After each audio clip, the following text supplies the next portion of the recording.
श्लोक 10. यात यामंगतरसं पूतिपर्युषितञ्चेत् उच्चिष्टमपि चामेध्यं भोजनं तामसप्रियम्. अर्थ, तामस व्यक्तीच्या स्वभावाप्रमाणे त्यांच्या आवडीनिवडी असतात. अशा व्यक्तींना शिळे, निरस, नासके, उष्टे, अपवित्र असे अन्न प्रिय असते. विवरण पाहूया. प्रथम यातील काही शब्दांचे अर्थ पाहूया. गतरसम, ज्यातील रस नाहीसा झालेला आहे असे वाळलेले शुष्क पदार्थ म्हणजे शिळी, पोळी, भाकरी इत्यादी. पूती म्हणजे उग्र वासाचे किंवा दुर्गंधयुक्त. यात कांदा, लसूण, शेपू, बोंबील, मासे, मद्य इत्यादींचा समावेश होतो. पर्युषित, जळके, करपलेले किंवा बराच काळ लोटलेले अन्न किंवा जास्त पिकलेली फळे. अमेध्य, वाईट, अपवित्र पदार्थ जे यज्ञात चालत नाहीत किंवा देवाच्या नैवेद्यालाही चालत नाहीत असे पदार्थ.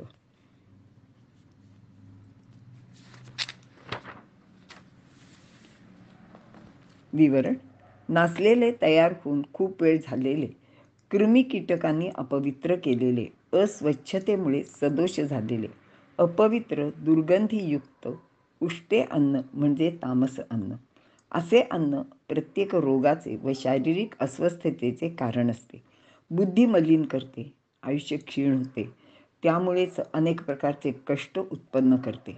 अशा अन्नाच्या सेवनाने मनुष्य सुस्त, मलिन, प्रमादी होऊन अवनत होतो. आपल्या मनात येते की खरोखरच असे अन्न कोणी आवडीने खाईल का? दारिद्र्यामुळे किंवा शारीरिक दुर्बलतेने कदाचित कोणाला असे अन्न नाईलाजाने खावे लागत असेल. पण वास्तवात खरे तर तसे नाहीये. आपण जरा अवतीभोवती नजर टाकली तर असा आहार चवीचवीने खाणारे असंख्य लोक आपल्याला आजूबाजूला दिसतील. बघा, रस्त्यावर भर चौकात, रस्त्याच्या कडेला, छोट्या छोट्या गल्लीबोळाचे तोंडाशी उभ्या असलेल्या विविध खाद्यपदार्थांच्या गाड्या पाहिल्या तर तिथे अनेक लोक असे अन्न मोठ्या आवडीने, चवीने विकत घेऊन खाताना दिसतात. एरवी अगदी स्वच्छतेचे गोडवे गाणारे हे लोक येथील अस्वच्छता नजरेआड करतात. चहाच्या टपरीवर किंवा गाडीवर एकाच बादलीत उष्टे कप, ग्लास बुचकळलेले जातात आणि त्याच उष्ट्या घाणेरड्या कपातून, ग्लासातून अमृततुल्य नामक चहाचे पेय लोक आवडीने आणि आनंदाने पिताना, त्याचप्रमाणे गाडीवर वडापाव, भेळ, पाणीपुरी असे अनेक पदार्थ रसशून्य, कोरडे, अपायकारक असतात आणि ते लोक अगदी चवीने, आवडीने पैसे देऊन विकत घेऊन खाताना आपण बघतो. कित्येक पदार्थ मुद्दाम पीठ आंबवून केले जातात. ह्याच्यात इडली, ढोकळा, जिलेबी इत्यादी आहे. तर कित्येक उपहारगृहामध्ये शिळे पदार्थ परत परत गरम करून वाढले जातात, जे सत्वहीन होतात. खराब झालेल्या पदार्थात वेगवेगळी पीठे मिसळून नवनवीन पदार्थ केले जातात. ते पदार्थ लोक मोठ्या चवीने खातात. याशिवाय मद्यपान व मांसाहार हाही तामस आहारातच समाविष्ट आहे.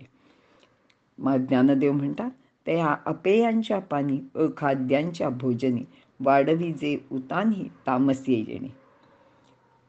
तामस आहाराला जेवण किंवा भोजन म्हणू नये, तर ती पोटभरावती जाणावी यातना असे या आहाराचे भयंकर परिणाम शब्दाने वेगळे सांगण्याची गरज नाही. ते प्रत्यक्षात खाणाऱ्याला अनुभवासच येते. या विविध प्रकारच्या आहाराप्रमाणे यज्ञसुद्धा 3 प्रकारे केले जातात. पैकी सात्विक यज्ञ कसा असतो ते प्रथम पाहूया. भगवंत पुढील श्लोकात त्याचे वर्णन करतायत. इथे आपण थांबूया.